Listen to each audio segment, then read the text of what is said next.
Welcome to Mystery of the Soul. I'm your co-host Leo, a psychic medium, a Reiki master, an EFT tapping practitioner, and a shaman. I'm joined by my good friend Julia, a doctor of physical therapy, yoga instructor, and Reiki master. Our podcast explores the depth of the soul, the spiritual, and the supernatural.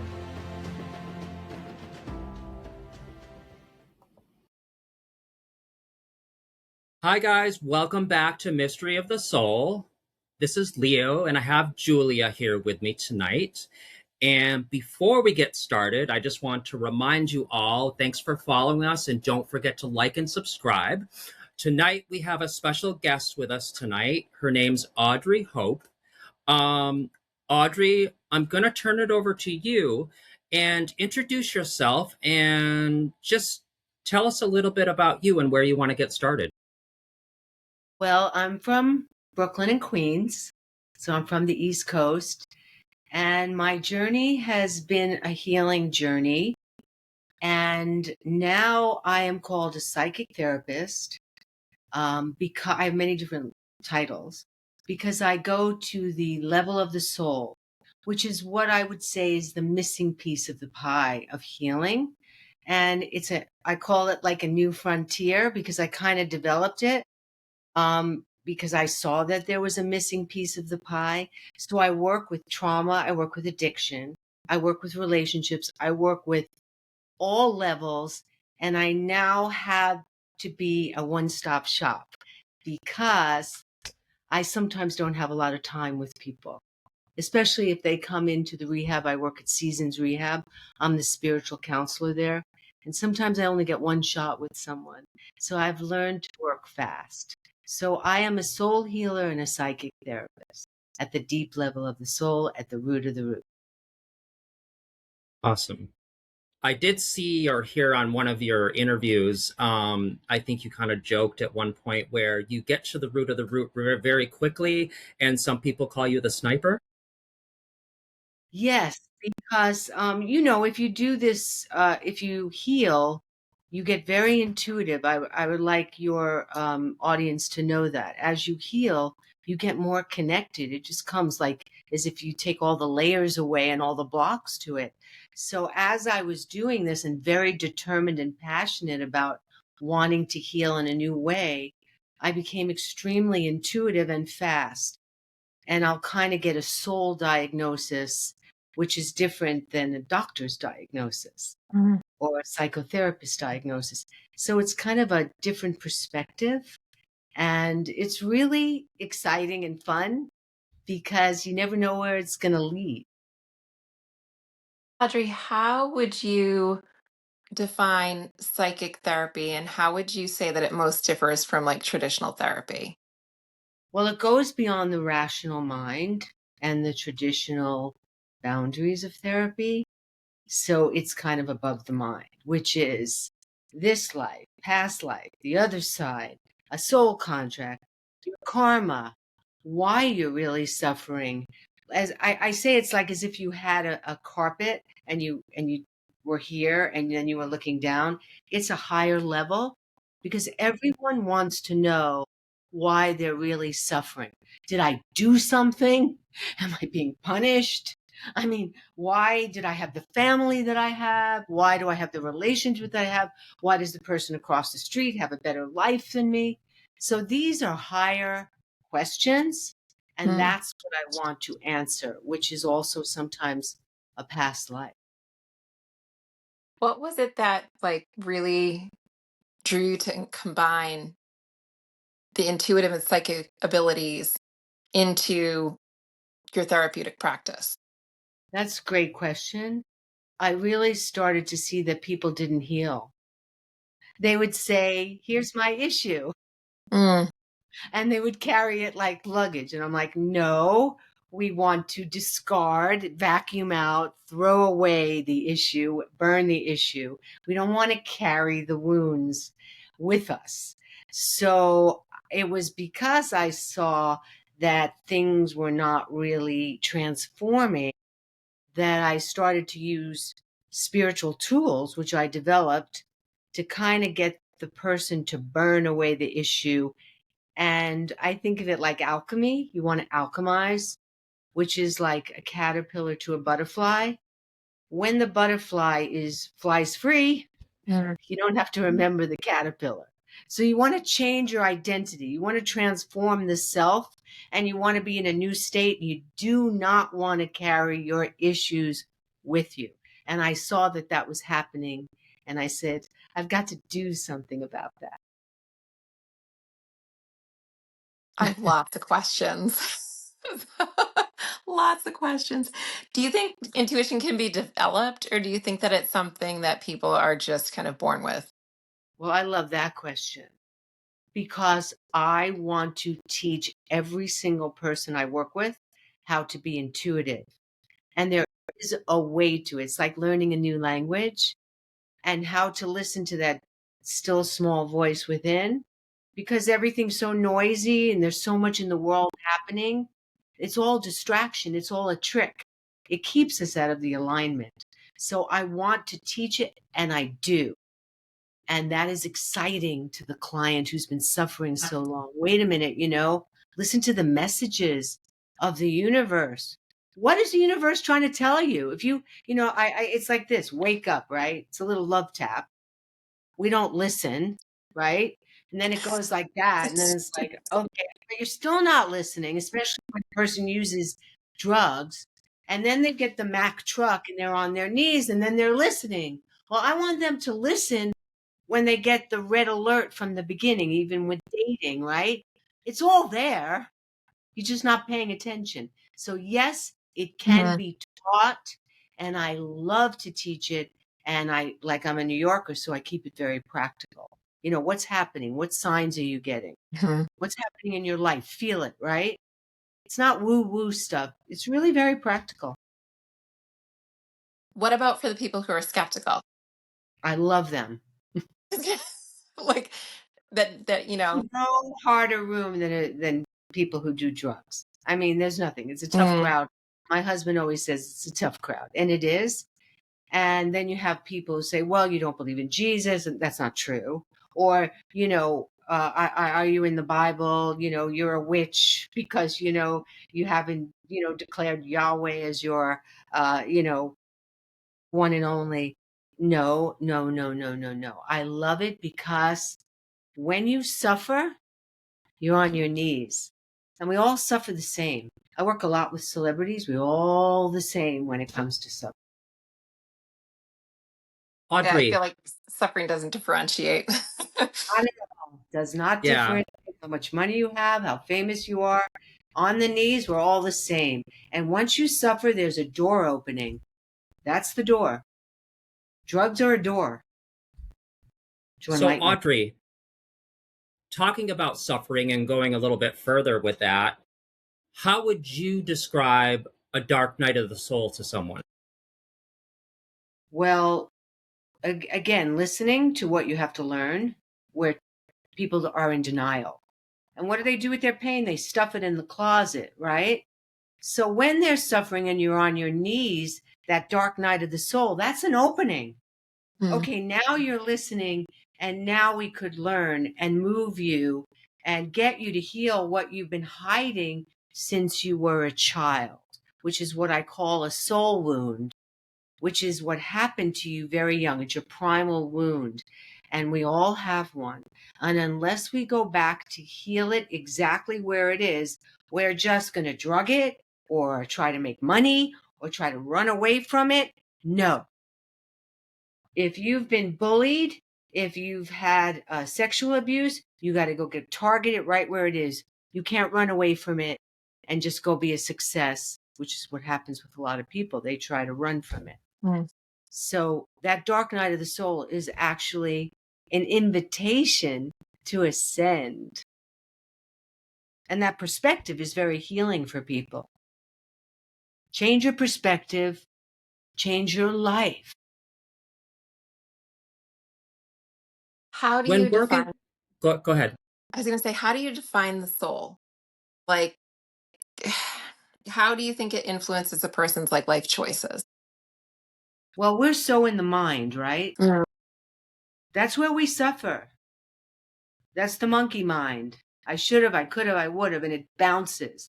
And a lot of addicts come in and go, I can't quiet the mind. That's a problem because the healing isn't here. It's on another level, and the soul is in the heart, right? And that is like a flame that cannot be extinguished. Mm. So that's important to understand. Who are you without your family story? You are that soul right in your heart that no one else, you don't have to earn this. It's there. It's a remembering and it's a knowing that it's there and that you are that and to love yourself and you don't have to earn it. So the soul is in the heart, not the mind. The work you do with a lot of the clients, Audrey. So when you're working with someone to try to get to the root of a problem or whatever they're struggling with, there has to be like a readiness factor for someone to be ready to do the work. How do you have a way that you kind of determine that they're kind of like ready to do the work that you're ready to take them through? And if they're not, how do you handle that?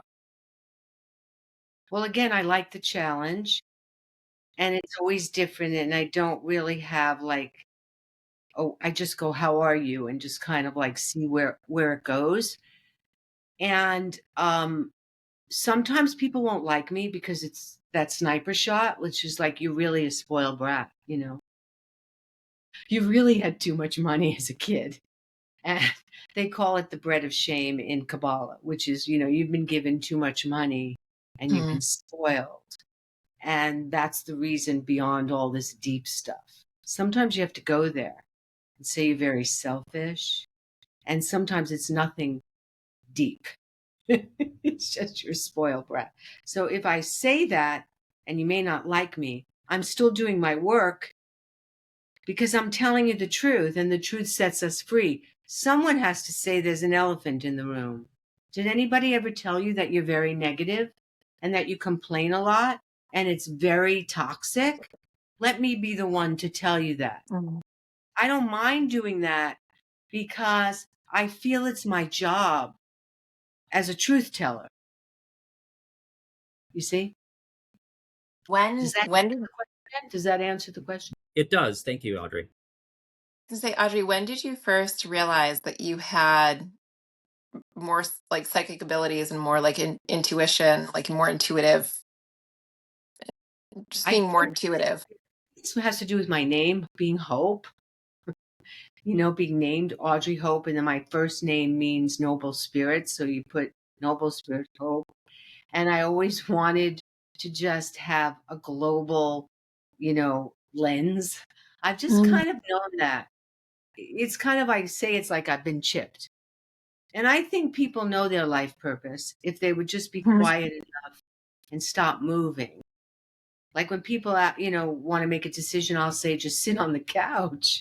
Mm. Just sit and be still, and the answer will come. But we're moving around too much, so we can't get that phone line, which is that higher connection, which we all have. So I think that in listening to that small voice inside of me, I've always known that I have to develop myself, be the best that I can be because I want to have a global reach. So I think everyone knows if they would just get quiet enough. People know the truth. They know the Yeah. truth. Well, that you get that little, if you are quiet enough, I think you do That's hear right. it. Right. Um, And people, yeah, especially if you work with people who cheat or think, I don't care. Believe me, the soul, it will haunt you. so I'm a physical therapist. I work with people all day, every day that are in some level of pain or discomfort or unhappy because they're not functioning optimally. And I know that, when I was younger, it was at the end of the day, I'd feel drained. And so one of the questions I have for you, because I've had to learn this over the years, and I've actually learned a lot of this from Leo, how do you protect your emotional and mental well-being while working with other people's energy? Well, you bring up a great point. Thank you. Because of the energy level. we have to take care of ourselves in the world, and also when we're healers or work in an office with a toxic boss, we have to take care of ourselves energetically. Now, we'll take a shower every day. We won't not take a shower for 3 months. So we have to work on our invisible energy field. And that's a technique, which is I'm now releasing all the energy I picked up from other people, especially if you're touching people. Mhm. And this has to do even with hairdressers, anybody through the hands. There is a level of energy cords, hooks, and chains, and we have to look at it even in relationships to see where we're courted by people, and we have to make sure we have a technique that we clear it every day, because otherwise we can get sick. And when people have anxiety, I have found that it's too much energy they picked up. They picked it up from a relationship or a parent or something they never cleared. So the level of energy is part of soul healing. It's very important. I will put a shield around me. I will teach my clients to have shields. I will help them see who the psychic vampire is in their family, which could sometimes be somebody very close to them, and actually know that it's a bad energy and protect themselves and clear it.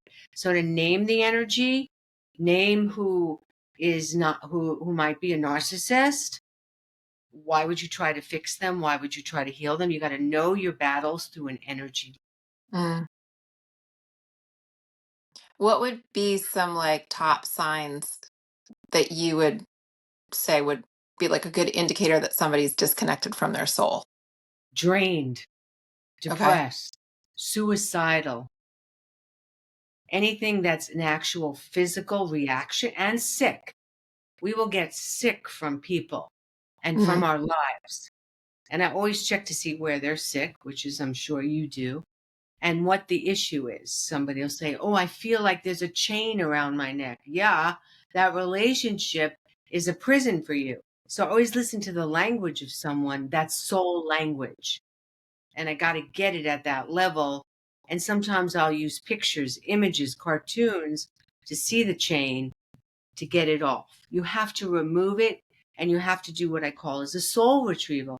You have to take your soul back from the sexual abuse. You have to take your soul back from the trauma. We can't stop the trauma. It happened, but we can take back from a soul level where we lost ourselves because of it. That's a soul retrieval. Audrey, what do you teach your clients about setting healthy boundaries and navigating, let's say, boundaries that maybe are not there with different relationships in their life? That is a great point, because people don't have boundaries. It's like a foreign word to them. And that's a very important thing. I really think the fast track to healing is boundaries. If you can do nothing else, make a boundary. I will never take crap from anybody ever again. I will never let anybody put me down. I won't put myself down. And especially for women who've been abused who've been violently abused, I'm not going to let them abuse me anymore. I mean, it gets that simple. So you have to make the boundaries as a commitment. You have to write them down and commit them. Like you get married in a ceremony. Well, you have to marry your boundaries, and you have to marry yourself, and you have to do what I call as a sovereignty of self, which is to make new boundaries of how you're going to live. Declarations. Make them now. Let your listeners make them now. I will never leave myself. I will never put myself down. People put themselves down. They do what their parents have done to them. Their parents have been critical, which is a terrible thing, a lot of them, and then they do to themselves. They become critical. So that self boundary is vital, vital for healing. Agreed. What what role do you think forgiveness has in freeing the soul? Like I think about, I've experienced trauma, um, and people will be like, "How are you able to kind of forgive?" And I'm like, "Well, for me, forgiveness doesn't mean that I've forgotten what's happened. It just means that I don't want to hold that anymore. Right. That's Um, yeah, but what role do you think that forgiveness plays? I'm interested to hear what you have to say, because I kind of know my own things that I've told myself over the years, but I know a lot of people that that's a big factor. it's a big factor because in religious practices, thou shalt forgive, right? But you don't. You say you forgive, but you really don't. Mm, People jump into forgiveness. Like with sexual abuse, I have some clients now. Oh, I forgive my father. I know he had a tough life. Really? You forgive him? Guess what? You really don't. So stop. So take a moment before you get there and do the processing of the truth before you land into forgiveness, because otherwise it's not going to work. So, what a good thing to do, and I learned this through Gandhi's teacher, Mataji, who taught forgiveness, which is generally, I forgive everybody, everything, and I forgive myself. It's a very general way, and it's easier to just be in the energy of forgiveness. And she taught me that we hold forgiveness in the left part of the neck. The body holds it there, and which really was really interesting. So I forget here and here forgiveness. So generally, forgiving is very good, and that will work with some really bad trauma that is horrendous, which would be like, do you really forgive this person? how would you help someone navigate, like, if they really have forgiven someone? I don't work with forgiveness very much. That's what I do. I work really more with self Mm, and taking care of yourself first. What do you need? What's the truth of what you need rather than that? Like, mhm. what do you need to do first? You need to maybe speak it out, tell the person, release it from your body. Do that first before we get to forgiveness. Well, that's how I work. Audrey, before you got into this type of work that you're doing with clients, what did you do before that? Well, I come from a family in the clothing business, and my dad had a clothing store.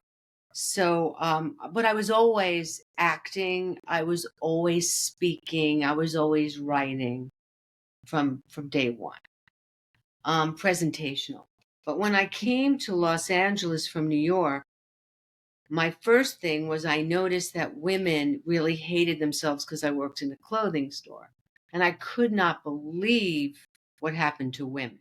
I was blown away. And I said, I have to do something about it. So I created a TV show called Real Women, Positive Role Models for Women. And I started hosting and interviewing some of the greatest authors and pioneers in our world that had to do with this subject, because I wanted to educate women on what happened to them historically, socially, culturally, and I wanted them to love themselves. And I still do. And I can't believe where we're at with women again, because they're always trying to take women down. And it's a very spiritual thing. Take down the women and you control the world. And this patriarchal view has got to stop. So I took an issue with that, and I did a talk show for many years. Great. Um, what? Go ahead, Julia. I see there's a burning I question was going to say, there. you said something about, women loving themselves. Where do you think things fall between like self-love and self-worth? Because I do think that they're two different things. And I think that somebody might love themselves, but they might not actually think that they're worthy still. So I'm Well, curious, like, our yeah. story, his story, right? Mm, Comes back to the way we were raised. Everything has to be tracked when you heal. That's what I do. I track it. If you're suffering, where you got to go back, and sometimes you have to go back to a past life or whatever. But with women, you got to go back to the way we were raised. We were taught that it's all Eve's fault. It's from the Bible. We were taught that that's the beginning of time. That's not true. There was the matriarchal before there was the patriarch. And the Bible's been changed and they took out all the women's stuff, and that's what happened. And so that's why we hate ourselves, because we've been taught to be second best. So there you have to go. You have to teach women the true history, her history, to understand that we were powerful goddesses since the beginning of time. And every woman has to know that now and take her power back and stop, bowing to a man and giving him all her power. So that's where the self-worth or self-love, in my opinion, as in my studies. The book, When God Was a Woman, it's all there, all the historical facts. People need proof. Just go to the archaeology stuff, everything. It's all there, When God Was a Woman. And there it is, what they did to us. One of my children, actually, when they were very young, said to me, Mama, God is a woman. Right? And, he was adamant. He was like, God is a woman. Yeah. Right? So then you teach women how to take care of themselves without that patriarch, which is to make their own money, which is to know their worth. And you teach that across the world. Help the women first. And then she won't take the crap from the men anymore. I'm not taking it anymore. Sorry, Leo. No offense. To be a man, but Oh, that's okay.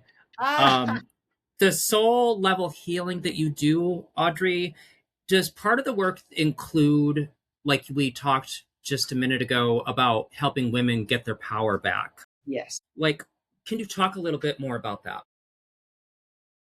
Well, you have to, like cults, right? We have a lot of people that come into Seasons, they've been in cults. Okay, so that means they were brainwashed into a certain way of thinking. So you have to unbrainwash them. So women have been taught to take care of other people first. They've left themselves, and that's a brainwashing. So when you work with women, you have to like as if they've been in a cult. You have to bring them back to the truth of who they are.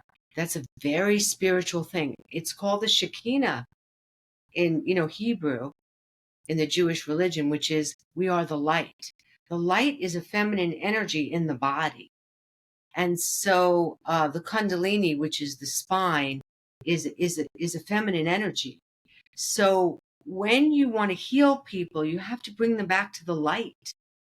And you have to bring them back to knowing who they are without their story and who they are in the light. We are powerful beings, spiritual, multidimensional light beings connected to this great galactic center of power. And when you use that, that's what Da Vinci did. I mean, that's what Einstein did. They channeled and tapped into that energy that's available to all of us. So real healing is getting back into self-realization and enlightenment of who we are. And it's not blind faith. It's an actual experience of peace and power. And I was taught how to do that, like how to replug it in. So people go, wow, thoughtless awareness and being connected to that, to feel God on your central nervous system. It's a real thing. When was the first time you did that? When I met Sri Mataji, who was Gandhi's teacher, on my TV show, Real Women, and she taught me this stuff about the body. And I never met such amazing people in my whole life. And she taught me how to turn on those lights. So I do that with everybody I can. And it was such a privilege. She was going to win the Nobel Peace Prize. but they gave it to a man. But that was a real privilege to feel when I was around her. I was like, wow, what's going on? I felt this light, and it was a real privilege. And that's what started me on being able to give it to other people. I know with any healing work that we do with clients, we learn a lot over the years as we work with each client. Like, has there been anything that stands out for you that you've kind of learned along the way up until now? Yeah. I think the root of the root of the root of all healing is the way we abandon ourselves. I think that's it in a nutshell. It's not about dad did this, mom did this, even sexual abuse. It's how we left ourselves.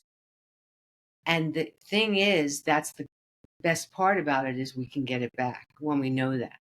So that loss of self, even if you have money, fame, fortune, unless you get that string back inside that phone line back, you'll eventually be on your knees in pain. Because, the money goes, the fame goes. It's just a curtain.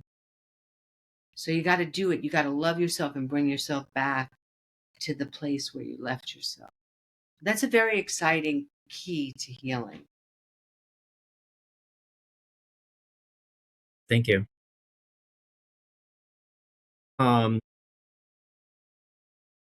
Do you have, without mentioning any, names for privacy purposes, but do you have any like interesting or just like stories that stand out with some experiences working with clients that were maybe just like very profound, that maybe were, I don't know, maybe surprising to them or you? Yeah. So when you bring in the soul level, which is a wild level, like, oh my God, this happened to you in a past life, or, I always bring up the story where this client had a lot of bad luck.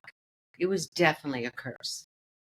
Nothing, I mean, too young, too many problems, something was going on.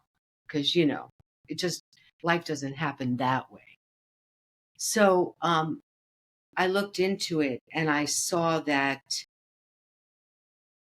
the reason why she wanted to die and the reason why she was suffering was because she learned black magic. And her grandmother taught it to her, and her grandmother came into the healing and said that she did. I didn't know that. But I said to her, did your grandmother teach you candles and black? She said, yes. I said, well, you're holding the karma of it, and we need to clear it. Because we will sometimes hold the karma.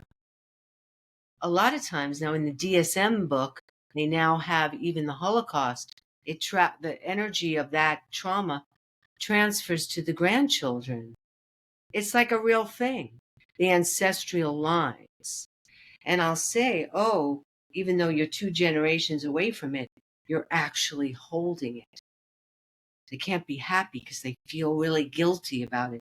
So, looking at those lines has been very exciting, because you never get that in a regular psychiatrist or a therapist's office, right? I was actually talking to somebody the other day, and I do a lot of women's health. And we were talking about how, like, I was with my great great grandmother, like, somewhere stored in her body.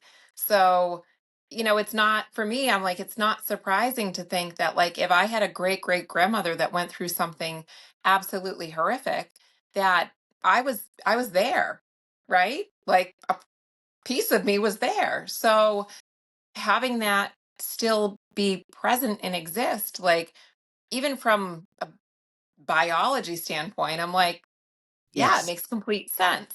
So for people who are like having a tough time wrapping their head around maybe some of the more spiritual part of things, like, if we bring it and we place things together with science, like, spirituality and science aren't necessarily separate things. completely So, right. and I think a lot of people try to create that division between the two. Yeah, well, they're gonna learn. because the time has Agreed. come. Sometimes you can be in your mother's womb and picking up things from your mother, right? So if your mother went through a trauma while she's pregnant, you will actually carry that. That's another level of it. I know they do rebirthing and all that. But to look at the past lives and to go deeper into the soul and to see your karma, which is what you came here to heal. Karma is about your classes that you chose to heal. The classes, like when you go to college, you're like, I'll take this, I'll take that. Well, guess what? We do that spiritually. And so that's why we end up in situations that don't make any sense. That seems really weird. Why am I with this family? They don't get me. Because we want to evolve and we want to be challenged. And so we pick that family. So karma is a very interesting piece. And, if I may say so about the time period, we're living in the Aquarian age right now. Very interesting times. And there's a lot of karma going on for us as a nation, globally, spiritually. So when you heal, everything has to come up for healing. It's not nicey nice. Everything has to. Hang tight, guys. We'll be right back. So, Audrey, I'm just curious, like we all go through our own life challenges and on our journey. Can you talk a little bit about whatever you're comfortable with, but like a very difficult challenge in your life that you don't have to go into real specifics, but like, can you talk about it a little bit and then what helped you get through it? Well, I think that it makes me think of the path, the soul path. People get confused because they wonder why it's so hard. Well, guess what? If you want to be on this path, it's not going to be easy. Okay? We're not going to be dancing in Nirvana and singing songs. It's opposite. So I learned that things are going to come to me, challenges are going to come to me because I better rise up to it if I want to do this. If you want to be a warrior, you're going to have to follow the path of the warrior or the warrioress. So I've known that what's ever happening to me, take the challenge. So I would say I was in a car accident on the freeway at the 101, which just like rocked my world.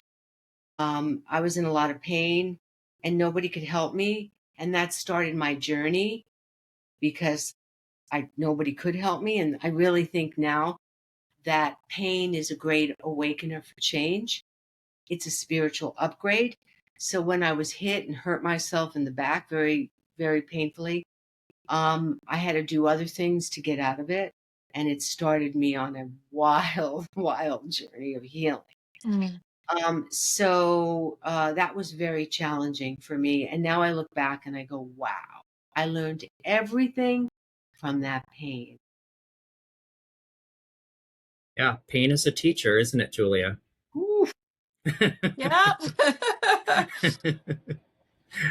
Right. So if you do your Absolutely. work, you're growing, and that other person isn't, look, it doesn't match. So the breakup, I have a friend who's going through a breakup. It's because she did the work and he didn't. And the universe, pulling them apart. So when you look on the spiritual, everything's spiritual and nothing's spiritual, right? Einstein said everything's a miracle or nothing is. This is everything. You have to look higher for everything. Okay, why is this happening to me on a deeper level? That's the question. What am I supposed to see? Especially in relationships, what do? We blame. They did this. He did this. She did this. Well, what am I supposed to see spiritually? And have I been here before? See, karma is all about the repeat. How does this feel familiar? How does it feel Shakespearean? How does it feel intense? You don't need woo-woo. You need to be like I say, New York about it. What's in your life is causing you to go, oh, shit. Here we go again. That's karma. What is there to believe in? Who cares how you define it? I'm here again. Right? So that's how it goes. We tumble and tumble and tumble. You know, the Buddha was very tired. I learned that. The Buddha was very tired. The Buddha went 6 years into the forest. Please, I want enlightenment. It's okay to be tired, but that's the path. You have to teach people the path, the manual. And so I've been working on a book about the manual. This is the manual. Especially if you want a soulmate, do this. If you want to do this path, get ready. Everything is going to come to meet you at your front door. Just follow the yellow brick road. Yeah. How do you think someone can tell the difference between fear-based thoughts and soul-based guidance? Well, fear is, we all have fear. And fear is something we have to become fearless. We have to become fearless. We have to face our fears without running. Especially when you work with addicts, there's a lot of denial, Yeah. right? And instead you have to be in like radical acceptance. Like, I'm going to sit with this one instead of running, because we run and deny. So we're not going to run very far from anything anymore. So whatever you're afraid of, I would suggest sit down. Just sit down and really look at the monster, because put the lights on in the monster. There's so much effort to not open the closet to look at the monster, but you find out that when you open the door and you go, "Hello, monster, I'm going to look at you." Let that demon, that's a healing thing too. You know, what is the demon about? Sit the demon down and invite them in to have a cup of coffee with you. And there's many spiritual ways to do that. Fascinating. What would you give as one way to do I that? would part two. I would actually like put the light in, get someone to breathe, and invite what they're afraid of to sit down with them and see what it looks like, and question it and go, "Okay, I'm not going to run from you. I'm not afraid of you." And talk to them. And then they find out that that's the way to get the demon to leave Okay. or to peace with it, because the demon served you. Like with alcohol, you got to look at what it's given you, right? You got to look at how it served you, because it did, how it helped your life. Sometimes it was medicine. Sometimes it helped you stay on the planet. So you got to sit with it without hiding from it. See? And then when you get sober and you want to be sober, you have to know that little demon's going to always follow you. Don't be naive. I'm going to follow you right out of the rehab. Hello? The Venus flytrap. So you have to learn how to work with dark energies. Okay? And you have to learn how to not run from it. The light is stronger than the dark, which is great. But you got to learn how the dark works in our lives. So, Audrey, you know, I am of the thought that, like we were talking about earlier, kind of pain is a big teacher for us. And I know I'm kind of going through some of that right now, and Julia knows, with the back issue with myself. And I know a lot of the challenging things that I've been through in my life have allowed me also to kind of be able, the type of practitioner and healer, to hold space for the clientele that I work with. Can you also talk a little bit about like building resilience, and can you talk about resilience through our challenges? Well, a lot of my high level friends are going through back issues right now and injuries Hmm. and pain. It's fascinating to me. And I just want to say, from a higher level, it's an upgrade. The spine is the whole line to the connection. It's a spiritual upgrade. So who's ever suffering there right now, know that. I mean, I picked up my dog. My dog passed away in the fires. I mean, not directly, but afterwards. So sad, but that's a whole I'm nother story. I have a sorry. new dog now, Bubbles. Bubbles is my new puppy, which is great. But to understand that the universe always has your back, No right? pun intended, right? So when I have been in pain, and that car accident was always a spiritual upgrade. So when I had that whole, picking up my dog and hurting my back, I'm like, okay, here we go again. What's next? And I started to see all sorts of things and get all these messages like, okay, just go with it, because we run around too much. So this is a way to get us to be still. And we're getting new light codes and new things in our body. So hang in there with it and understand it from that perspective and kind of surrender to it and kind of go, is it your lower back or your upper back? It's the low back and hip. Yeah. Well, that's where Mine's the whole, see, where's yours? the mid back. I mean, it's just a phenomenon. Thank you for bringing it Right. up. I've been going through it too. And I've been Yeah. working with PMF, which is a new, do you know about PMF? It's a new technology that heals the spine. Look into it. I'm doing that. It's been really helping. Interesting. But it's a spiritual upgrade. Don't be afraid.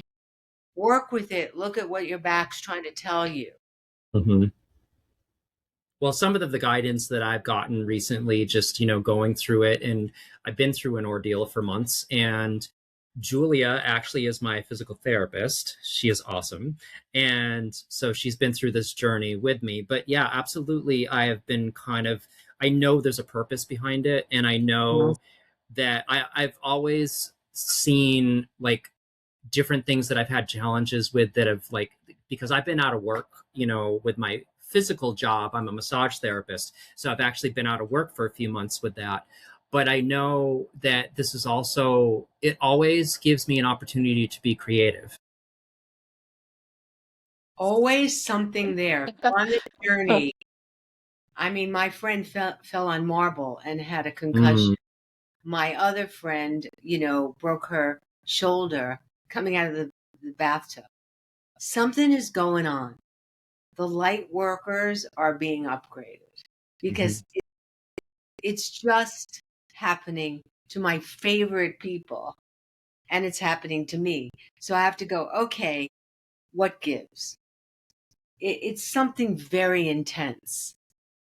So just work with it and let it lead you somewhere. It might lead you to a new thing with your work.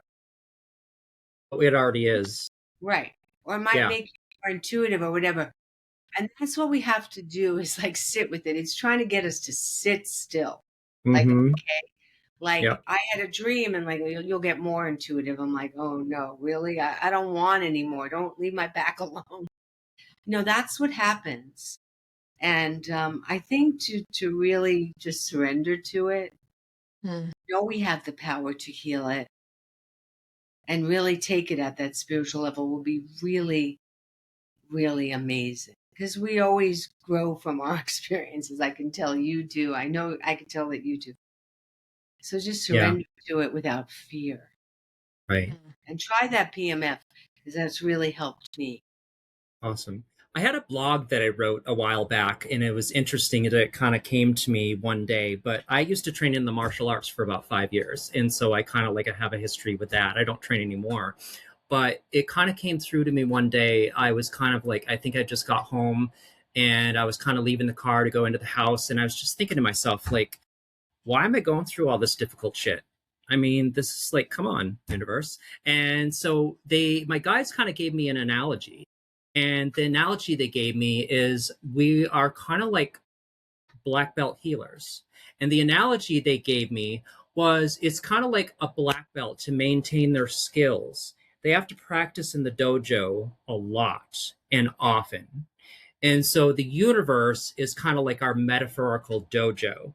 And the universe is kind of preparing us to be our black belt healer selves, to be the practitioners and the teachers, to kind of show up for the people that we're going to work with and be the version of ourselves that we need to be for them at that point. Exactly. And what is the spine? It's all there. It's Right. the most spiritual part in our body. So there it is, right? Yeah. So I love that. Thank you so much. I will remember that. That's really what's what it is. Mm-hmm. It's the path, and it's the upgrade, and it's the times. Mm-hmm. Definitely. Powerful times. It's been a lot in the world. Going through global shadow work right now. Ah, it's hard. It's been difficult. Very difficult. But I like to say that if you don't understand the darkness, you don't understand the light. So, Right. And it's breaking down things too. mm, Everything's exposed. Nobody gets away with anything. Everything's raw. Exactly. And the light always wins. Those are the ways to get through it. And we move through it and we tumble through it. And we're here now because we all chose to be here. Maybe if we knew, we wouldn't have, but we did. So we're being upgraded. More power for all of us. Yeah, another analogy I'm getting right now too, I just wanted to share. It's kind of like understanding the darkness, is important to understand the light. And the analogy I'm getting is kind of a simple one, but it's about a tree. And what it is like a tree doesn't just appear. Like we have to understand that it comes from a seed, and that seed comes from darkness before it goes and grows up to the light. That's true. It's in the earth. Yes, absolutely. That was one of the first things I did working in the rehabs with real sick people and people who are troubled, is that you need to learn about the darkness. mm, Absolutely. The great people and healers knew about the darkness. It is something that needs to be discussed. It's not to be innocent and go, well, everything's no. It does Right. exist. People are using drugs. They're losing their souls. They're possessed. It's like they're possessed. And they enter a dark space, and you have to know how to exercise that. And you mm, can't spiritually bypass it either. No, no. no. Some of them have Charles Manson eyes. It's a real thing. Thank God I work with other people who were like me, and we looked at it at that level, what they picked up. So it's a real thing. Mm. And you teach people how to deal with it. It's really important. Audrey, what's one question that everyone should ask themselves to better understand their soul? Why am I here on earth? What am I supposed to learn? How can I become my best self? Those are the All questions. important questions, yeah. Mm. Why am I here? It's a really important question, which is your life purpose. Know your life purpose, and then you can be happy. Why were you born at this time period? So many Speaking of life purposes, this is interesting too, and you probably see this too, but it's like happening more and more. Like I'm seeing people like just waking up and like discovering like they want more, and they're trying to figure out, they feel like they're being pulled towards something, but they don't know quite where they're going, and they're trying to figure out what is my purpose kind of thing. And like how do you handle that question with people? You go like this. Right? You just surrender, Yeah. because the life purpose finds you. It's the opposite of doo-doo. Mm. I teach a lot of classes. One of them is life purpose. We look Okay. at Viktor Frankl from The Search for Meaning and the Holocaust. I mean, how do you find a life purpose in Auschwitz? Okay, but he did. He's like, okay, logotherapy, which is the deeper meaning of your life. He came out of Auschwitz and taught that. So you can't work on it. You have to surrender to it and let it come to you. And that's a great thing. Just give it up. Say to the universe, I'm ready for my life purpose. Show me the way. And it will come to you. You don't have to work so hard. It's an opposite energy. Let go and let the path. Get on the train to your life purpose, and then let go. I want the best life. I want to serve. Bob Dylan has a song, "You Got to Serve Somebody." I love that song. I just found it. But, get on the train to your life purpose and surrender, and it'll find you. Don't stop the control and allow it to find you. And it will. Yeah. We've covered a lot of ground tonight. It's been a pleasure. Yeah. Is there anything else that you want to leave the audience with, Audrey? Well, it's the end of the year. It's been tough times. And I would like to have everyone have hope that, we're going to have better days because of these dark times. Absolutely better days because of all the things we've been through. Yeah. And Audrey, if someone wants to reach out to you and either work with you or connect with you, can you just tell them what's the best way to reach you? Well, at the Audrey Hope on Instagram and audreyhope.com on my website. Great. And we'll have all that in the show notes as well. Thank you guys for the work that you do. Thank you. Thank you. Did you have any? All right. So, guys, thanks for listening. And again, don't forget to like, subscribe, and follow us. And we'll see you next time. Bye. Have a good night. Bye, everyone. Thank you for listening to Mystery of the Soul. Be sure to subscribe so you never miss an episode. If you have a question, topic suggestion, or just want to say hi, we'd love to hear from you. You can visit our website at mysteryofthesoul.com. Reach us on Instagram, email us at mysteryofthesoulpodcast@gmail.com, and if you're interested in booking a session with Leo, visit his website at leojmccarthy.com.